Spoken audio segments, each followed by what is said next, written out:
Hi guys, it is a wet, cold and windy Thursday and I'm at Pure Triumph in Wellingborough and these boys look like they're just about to shut up and Kev has got, is this my one? It's your one. Oh, a brand spanking new Triumph bobber for us.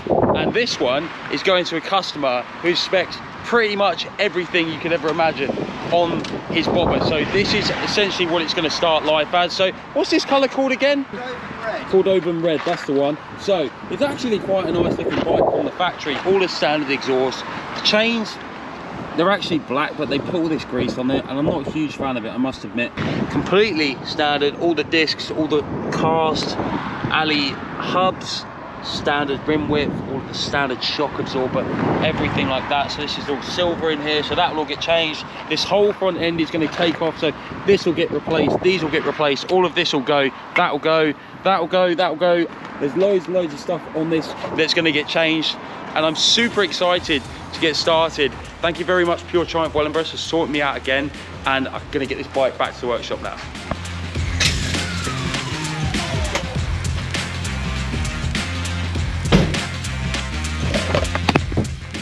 Right, okay, so back at the workshop now, and I've got the bike onto the ramp. So I've got so much to be getting on with this. Like I said, in the car park, we have so much that is going to be changed on this bike, and I really need to get my head down and get stuck into it because there's so much to be getting on with. So first thing I'm going to do is take off the wheels, the mudguard, the seat's going to come off, all the paint's going to come off, all the throttle body's got to come out, the entire front end has got to come out, and what I want to end up with is this frame triangle here and the engine. So I'm going to crack on with that now. Stevie, cue the B-roll.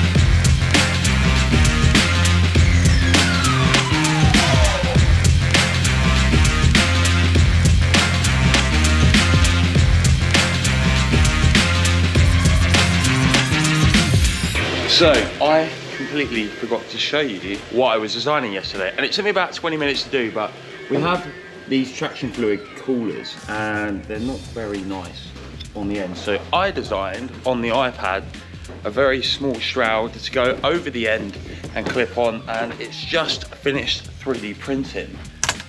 Printed these in tough black PLA with a 0.4mm nozzle. They will bolt straight onto that and finish that traction fluid cooler off nicely. So I'm just going to slide these over here like this, all the way down, and then that's going to give us a nice thread. Then we have our newly printed air vent. Slip that over the top there, straight with an M5 nut, straight up secured. Love that. We had some nice ones. Okay, so supercharged bobber is coming together really well now. So we have the tyre decals on, we have the front end in. These are the old wheel spacers, disc spacers even. So we've got the new disc spacers, which I'll put down somewhere. Found them. Much slimmer design, so slight adjustment as well. So that's going to sit behind the disc.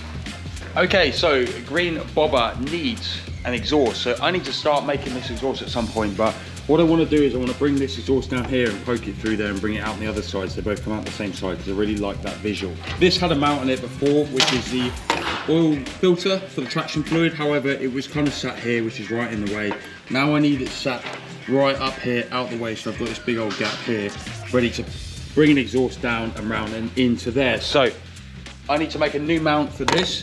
So what I'll probably do is I'm just going to make this one by hand. I'm going to make it out of sheet aluminium, cut it all up, test my hand fabrication skills as well, and just make a nice little C shape so it hooks around and then holds that oil filler nice and neatly too. So I'm going to crack on with that now.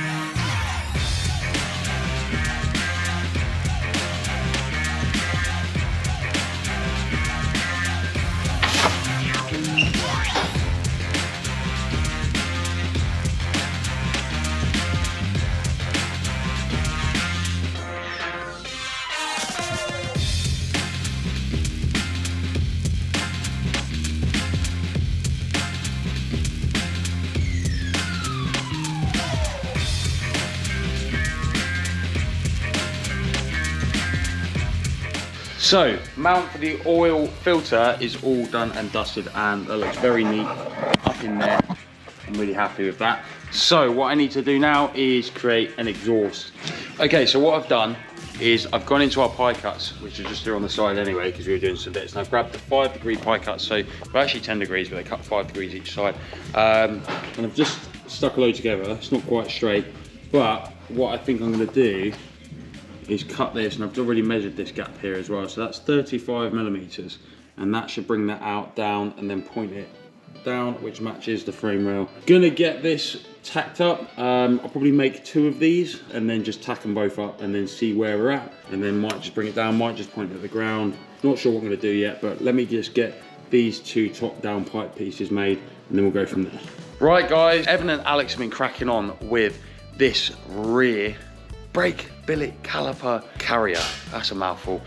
And the boys have actually, looks like they've made loads and loads of progress. So I can see some scribbles down here. I can see a pre-assembled prototype hub, and I can see a caliper, and then our new caliper too. So I've actually borrowed the caliper and I was playing with it over here. Just keep leaving things around the workshop. Over here, we have all of these drawings, and I'm sure Alex is going to show me exactly what he's been doing. So this was like first step, what's the important hard points. In here we have this part and then this part here, which essentially slides in. So your brake caliper carrier can slide that way, but not rotate. So that's a really important step. So yeah, that, and then the wheel speed sensor hole as well. That's it, yeah. And that's obviously like offset from the center of the axle, which is nice. Yeah. And then we've got to create a little spacer to +2 mil to space both the disc and the wheel speed sensor. Because we have a clearance issue with the spokes and the back of the wheel. So if we take this with us, over here, see the back of this caliper? This is why a lot of people will use slider pin calipers. When we slide that in there, we have a clearance issue between the caliper, the back of the caliper there, and the spokes. So we're just gonna move the disc out, I'd imagine. So we'll be able to use spacer, we'll be able to use the same hub, and then we just space the disc out and adjust the caliper carrier to match, and we'll also need to adjust the offset of the wheel speed sensor too. So that's basically that. I guess the next step is take all of these measurements and put them into CAD.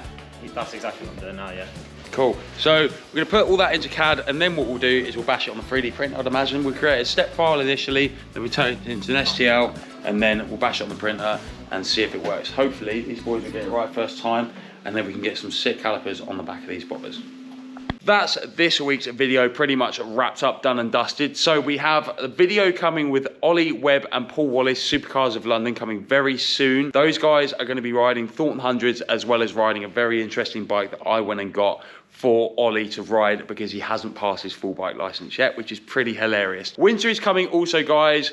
Don't forget, we have all of the Thornton 100 merch. We've got the soft shell jackets, we have hoodies, we have new hoodies coming very soon, as well as the original classic Thornton 100 tees as well. So click the link in the description below, and you guys are gonna be able to get yourself some very cool Thornton 100 merch ready for the cold weather ahead. Also guys, don't forget to subscribe to this video and like it, because it really does help the Thornton 100 YouTube channel grow, and it allows us to keep bringing this cool content to you guys, and it's only going to get better from here on outwards. So thank you so much for watching, guys, and we'll catch you next week.